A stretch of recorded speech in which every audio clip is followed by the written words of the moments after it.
2021 সালে শান্তিতে নোবেল বিজয়ী মিয়ানমারের গণতন্ত্রপন্থী নেত্রী অং সান সুচিকে ক্ষমতাচ্যুত করে মসনদে বসে জেনারেল মিন অং লাইংয়ের নেতৃত্বাধীন জান্তা সরকার।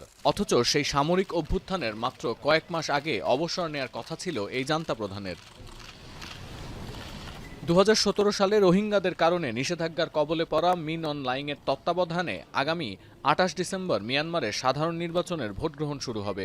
বিরোধীদের শক্ত হাতে দমন করা এই সেনাপ্রধান নিজের কর্তৃত্ববাদী শাসনকে গণতান্ত্রিক বৈধতা দিতে এই নির্বাচনের আয়োজন করছে এমন সমালোচনা আছে দেশের অভ্যন্তরে ও আন্তর্জাতিক মহলে।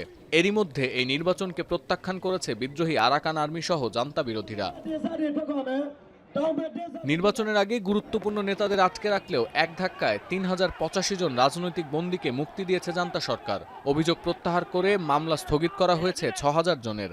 সব মিলিয়ে 8000-এর বেশি বন্দীকে মুক্তি দেওয়ার খবর মিললেও গণতন্ত্রপন্থী নেত্রী সুচিকে মুক্তির বিষয়ে এখনও অনড় জান্তা সরকার। এসব ডামাডোলের মধ্যেই কারাবন্দী নেত্রী অং সান সুচির জীবিত থাকা নিয়ে তার ছেলে সংশয় প্রকাশ করেন। তবে কোনো প্রমাণ ছাড়াই জান্তা সরকার জানায় কারাগারে সুচি সুস্থ আছেন। এবার আলোচনায় সুচির নির্বাচনী আসনে প্রতিদ্বন্দ্বিতা করবেন কোন প্রার্থী।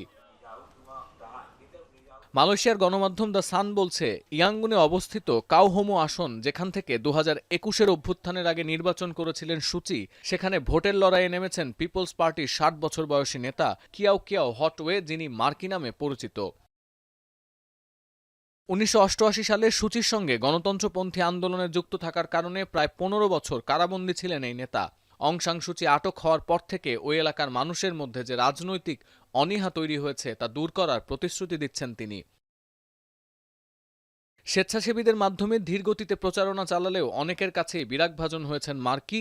এর মধ্যে আছে সুচির ছেলে কিম অ্যারিসো। নতুন সংসদে 1/4 আসন সেনা কর্মকর্তাদের জন্য সুরক্ষিত থাকবে। এছাড়াও সেনা সমর্থিত ইউনিয়ন সলিডারিটি অ্যান্ড ডেভেলপমেন্ট পার্টিকে সব দিক থেকে এগিয়ে রাখা হচ্ছে মিয়ানমারের আসন্ন সাধারণ নির্বাচনে।